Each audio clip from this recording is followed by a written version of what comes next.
Good morning dear students. आपका political science के YouTube channel पर पुनः स्वागत है। Myself M L. दाइमा।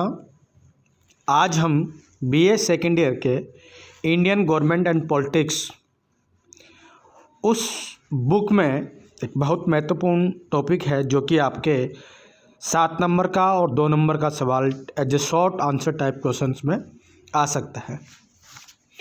भारतीय निर्वाचन आयोग, इलेक्शन कमीशन ऑफ इंडिया, जैसा कि नाम से ही पता चलता है कि ये जो आयोग है जो एमपी, एमएलए, राष्ट्रपति, उपराष्ट्रपति आदि के चुनाव संपन्न करवाता है, उनका नियंत्रण रखता है और किस प्रकार से इस आयोग का संगठन है, इसके कितने मेंबर होते हैं और संवैधानिक प्रोविज़न, कॉन्स्टिट्यूशनल प्रोविज़न क्या किए गए हैं, इसके बारे में आज हम इस वीडियो में डिस्कशन करेंगे।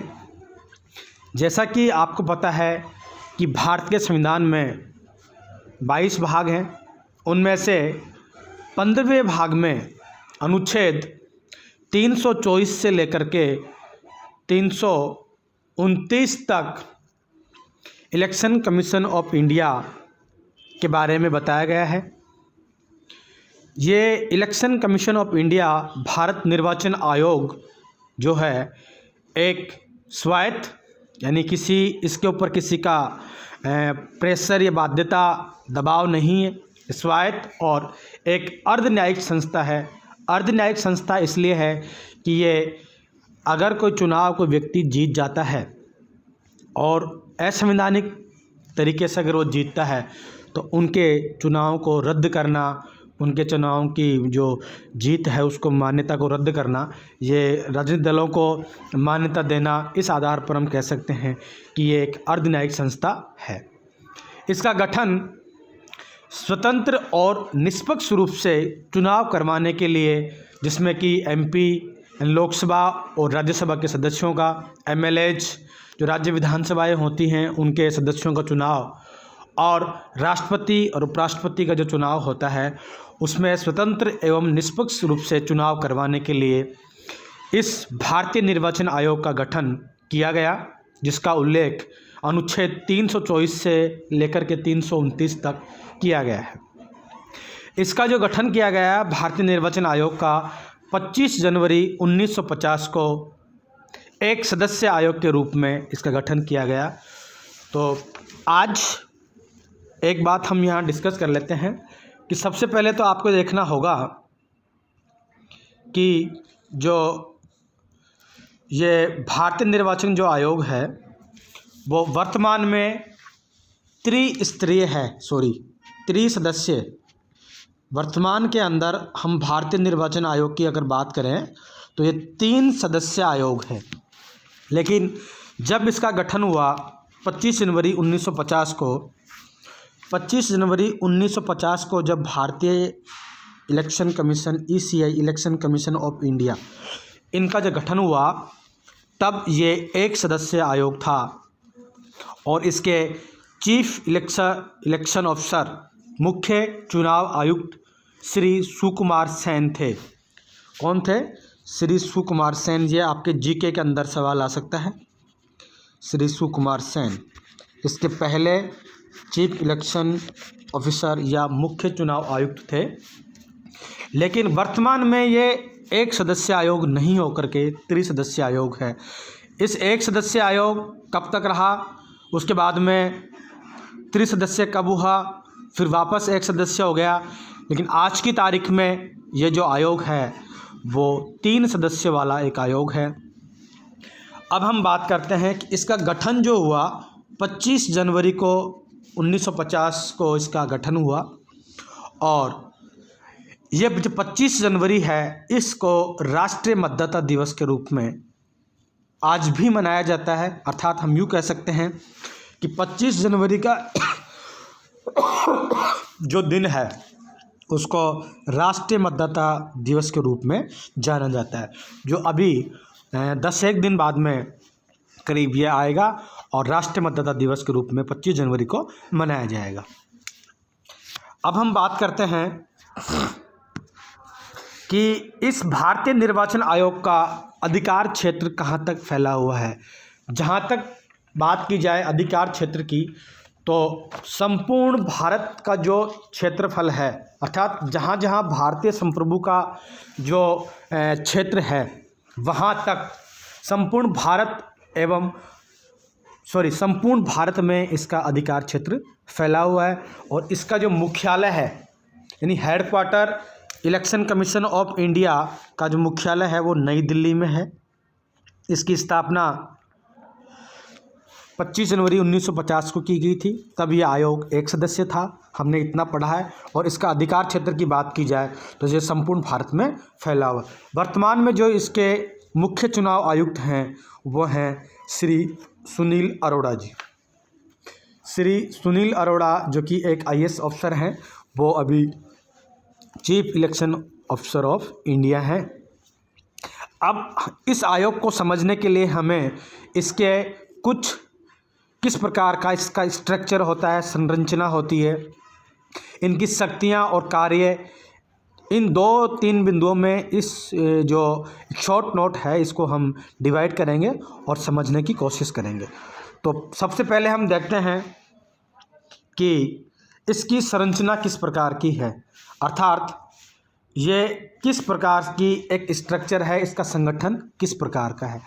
तो प्रिय विद्यार्थियों, ये देखने की कोशिश करते हैं कि election commission of India ECI election commission of India वर्तमान में 3 सदस्यीय आयोग है या त्रिसदस्यीय आयोग के रूप में विराजमान है।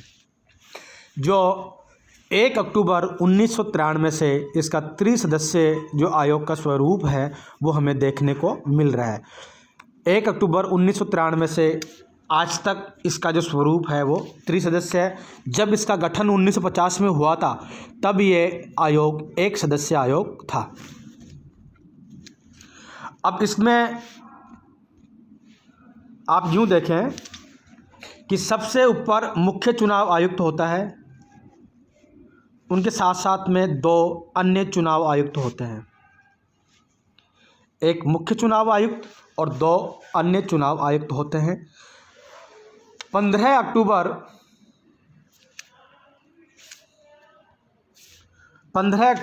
1989 तक यह जो आयोग था वो एक सदस्य आयोग था, अर्थात 25 जनवरी 1950 से लेकर के 15 अक्टूबर 1989 तक यह आयोग एक सदस्य आयोग था। गठन 1950 से 15 अक्टूबर 1989 तक यह आयोग एक सदस्य था। 16 अक्टूबर 1989 से 1 जनवरी 1990 तक ये 3 सदस्य आयोग बीच में रहा, अर्थात हम यूँ कह सकते हैं कि 25 जनवरी 1950 से लेकर के 15 अक्टूबर 1989 तक ये आयोग एक सदस्य था। फिर 16 अक्टूबर 89 से 1 जनवरी 1990 तक ये 3 सदस्य आयोग बन गया। लेकिन फिर 2 जनवरी 1990 से 30 सितंबर 1993 तक ये एक सदस्य आयोग रहा, अर्थात हम यूँ कह सकते हैं कि जब बना तब एक सदस्य था, 89 से 90 तक ये त्रिसदस्य हुआ और 2 जनवरी 1990 से 30 सितंबर 1993 तक फिर ये एक सदस्य हो गया। लेकिन आज वर्तमान में 1 अक्टूबर 1993 से आज तक यह आयोग त्रिसदस्यीय आयोग के रूप में विद्यमान है और अपना कार्य कर रहा है। अभी आपसे सवाल पूछा जाए कि भारतीय निर्वाचन आयोग का जो स्वरूप है वो किस प्रकार का है, तो आप इसमें लिखेंगे एक सदस्य, 2 सदस्य, त्रिसदस्य और बहुसदस्य। ये अगर आपके ऑप्शन आते हैं तो आप आंसर में ऑप्शन जो टिक करेंगे वो होगा त्रिसदस्य। एक कमीशन है, एक आयोग है जिसमें मुख्य चुनाव आयुक्त और 2 अन्य चुनाव आयुक्त से मिलकर के इलेक्शन कमीशन ऑफ इंडिया का निर्माण होता है। जब पहली बार 3 सदस्य आयोग बना था अक्टूबर 89 से 90 तक, तब इसके मुख्य चुनाव आयुक्त थे। ये भी कई बार आपके एग्ज़ाम में कंपटीशन वाली एग्ज़ाम में सवाल आ सकता है, तो उसका आंसर है RVS शास्त्री, RVS शास्त्री जी थे। जब 89 से 90 तक पहली बार जब त्रिसदस्य बना था ये, तब इसके मुख्य चुनाव आयुक्त थे RVS शास्त्री। लेकिन आपसे पूछा जाए कि भारतीय निर्वाचन आयोग के पहले मुख्य चुनाव आयुक्त कौन थे, तो उसका आंसर आएगा सुकुमार सेन। जैसा कि मैंने यहाँ लिखा है, प्रथम मुख्य चुनाव आयुक्त जो थे वो थे हमारे यहाँ सुकुमार सेन, और वर्तमान के अंदर हैं मिस्टर सुनील अरोड़ा जी, जो कि 2 दिसंबर 18 से ले अक्टूबर 2021 तक इनका कार्यकाल है।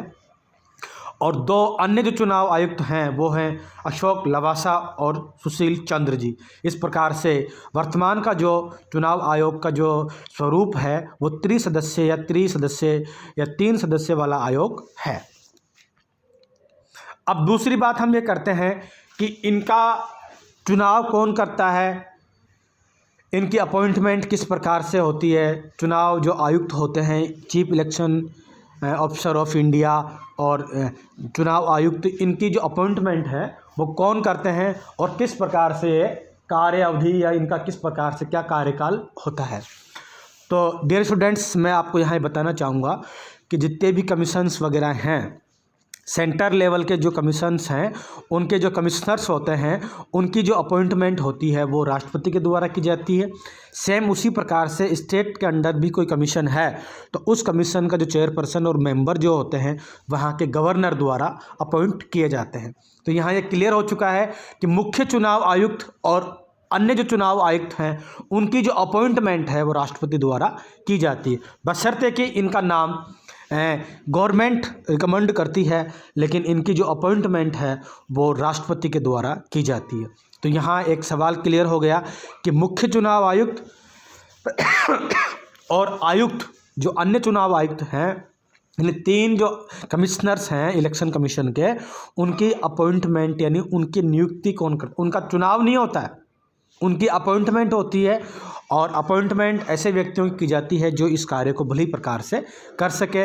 रिटायर्ड IAS IPS ऑफिसर या जो सरकार की नज़र के अंदर एक अच्छा अफसर होता है वो इस पद पर पदधारित होते हैं और उनकी अपॉइंटमेंट राष्ट्रपति करते हैं। यहाँ एक बहुत ही इम्पोर्टेंट सवाल है जो आपकी एग्जाम की दृष्टि से आ सकता है। पहली बात तो यह है कि इनकी अपॉइंटमेंट राष्ट्रपति करते हैं, क्लियर। और दूसरी बात, यहाँ 2 प्रकार के चुनाव आयुक्त हैं, एक तो मुख्य चुनाव आयुक्त और 2 अन्य चुनाव आयुक्त। जो मुख्य चुनाव आयुक्त है chief election officer, chief election officer का कार्यकाल 6 वर्ष या 65 वर्ष की आयु जो भी पहले हो, अर्थात या तो 65 वर्ष की आयु प्राप्त कर ले या उनको कार्य करते हुए 6 वर्ष हो जाए। ऐसी स्थिति केवल और केवल मुख्य चुनाव आयुक्त के साथ संदर्भ में रहती है। अर्थात यूँ कह सकते हैं कि मुख्य चुनाव आयुक्त का कार्यकाल कितने वर्ष का होता है। वैसे तो मुख्य चुनाव आयुक्त और अन्य आयुक्तों का कार्यकाल 6 वर्ष होता है, लेकिन इनकी उम्र में फ़र्क होता है। वो फ़र्क यह है कि मुख्य चुनाव आयुक्त की जो उम्र है वो 65 वर्ष, अधिक 65 वर्ष का हो जाएगा तो वो अपने पद से त्यागपत्र या पद से छोड़ना पड़ेगा, और या 6 वर्ष जो भी पहले होगा उन दोनों में से। और जो चुनाव आयुक्त हैं उनका कार्यकाल भी 6 वर्ष का होता है, लेकिन उनकी उम्र है 62 वर्ष। यहाँ 65 वर्ष है, 65 ईयर, और मुख्य चुनाव आयुक्त की जो उम्र है 65 वर्ष / 6 ईयर्स इनका कार्यकाल होता है। जबकि चुनाव आयुक्त जो अन्य चुनाव आयुक्त हैं जो वर्तमान के अंदर सिंह और लवासा जी हैं, वो 6 वर्ष या 62 ईयर्स की अगर उनकी उम्र होगी तो उनको अपने पद से इस्तीफ़ा देना पड़ेगा या पद से हटना पड़ेगा। इनका जो वेतन है और सम्मान जो है वो सुप्रीम कोर्ट के न्यायाधीश के बराबर होता है। इनका वेतन और सम्मान सुप्रीम कोर्ट के न्यायाधीश के समान होता है। अब एक बात ये आती है कि इनको अपने पद से किस प्रकार से हटाया जा सकता है। तो महाभियोग की प्रक्रिया के द्वारा इनको अपने पद से हटाया जा सकता है। अब ये महाभियोग क्या होता है? महाभियोग इनके ऊपर कदाचार या दुराचार का जो व्यवहार हो जाए और उसके आधार पर इन पे आरोप लगाया जाए तो उस महाभियोग की प्रक्रिया के द्वारा इनको अपने पद से हटाया जाता है। महाभियोग की प्रक्रिया क्या होती है कि लोकसभा और राज्यसभा में भारत की संसद के दो मुख्य अंग हैं, लोकसभा और राज्यसभा। इस लोकसभा और राज्यसभा के अंदर इनके विरुद्ध महाभियोग की प्रक्रिया लगाई जाएगी। जो कब लगाई जाएगी? जब ये संविधान का अतिक्रमण करेंगे, दुराचार करेंगे, इस आधार पर प्रस्ताव पास किया जाता है। पहले प्रस्ताव किसी भी सदन में पेश किया जा सकता है। जैसे कि मान लो कि वो प्रस्ताव पहले लोकसभा में पेश किया गया, तो यहाँ उपस्थित और मतदान करने वाले के 2/3 बहुमत द्वारा वो प्रस्ताव अगर पास हो जाता है, उसके बाद में वो प्रस्ताव सेकंड सदन, द्वितीय सदन यानी राज्यसभा में जाएगा और वहाँ भी ये प्रक्रिया अपनाई जाएगी। इस वक्त जो ये कमिश्नर्स होते हैं, इनका एजेंट या खुद भी अपना पक्ष रखने के लिए आ सकते हैं। अगर वो प्रस्ताव लोकसभा की जैसे राज्यसभा में पास हो जाता है, तो वो राष्ट्रपति के पास साइन होने के लिए जाता है और उस कमिश्नर को या आयुक्त को अपने पद से इस्तीफा देना पड़ता है। भारतीय संविधान में आज तक ऐसा नहीं हुआ है। तो डियर स्टूडेंट्स, आज हमने एक छोटा सा जो टॉपिक था इलेक्शन कमीशन ऑफ इंडिया, इसको समझने की कोशिश करी है। इसकी जो स्थापना है 25 जनवरी 1950 को हुई और यह है एक निष्पक्ष और एक स्वायत्त एवं अर्ध न्यायिक संस्था है, जिसका गठन स्वतंत्र एवं निष्पक्ष रूप से चुनाव करवाने के लिए किया गया। गठन 1950 से 1989 तक ये एक सदस्य आयोग था, लेकिन 16 अक्टूबर 1989 से 1 जनवरी 90 तक 3 सदस्य हुआ और फिर 2 जनवरी 90 से 30 सितंबर 1993 तक ये एक सदस्य रहा। लेकिन 1 अक्टूबर 1993 से आज तक यह आयोग त्रिसदस्यीय आयोग के रूप में कार्य कर रहा है। वर्तमान में जो इसके मुख्य चुनाव आयुक्त हैं वो हैं सुनील अरोड़ा साहब, और 2 अन्य चुनाव आयुक्त हैं अशोक लवासा और सुशील चंद्र जी। पहले जो मुख्य चुनाव आयुक्त थे सुकुमार सेन थे। हमने इस वीडियो में देखा कि इन जो इलेक्शन कमिश्नर्स जो होते हैं, इनकी अपॉइंटमेंट राष्ट्रपति के द्वारा की जाती है। 2 तरह के इसमें कमिश्नर्स होते हैं, एक मुख्य चुनाव आयुक्त और दो जो व्यक्ति होते हैं उनको चुनाव आयुक्त बोलते हैं। तो मुख्य चुनाव आयुक्त की अपॉइंटमेंट और अन्य चुनाव आयुक्तों की अपॉइंटमेंट राष्ट्रपति द्वारा ही की जाती है, लेकिन इनके कार्यकाल में अंतर है। दोनों का कार्यकाल 6 वर्ष है, लेकिन उम्र में मुख्य चुनाव आयुक्त अगर 65 वर्ष तक अपने पद पर रह सकते हैं, अर्थात 65 वर्ष या 6 वर्ष जो भी पहले हो उनको अपने पद से छोड़ना पड़ेगा। जबकि चुनाव आयुक्त का कार्यकाल भी 6 वर्ष का होता है, लेकिन उनकी उम्र 62 वर्ष है। तो डियर स्टूडेंट्स, आज इस वीडियो में हम इतना ही पढ़ेंगे। नेक्स्ट वीडियो में इलेक्शन कमीशन की क्या क्या कार्य हैं और क्या क्या शक्तियां हैं, इसके बारे में अध्ययन करने की कोशिश करेंगे। आज इस वीडियो में इतना ही है। Thank you.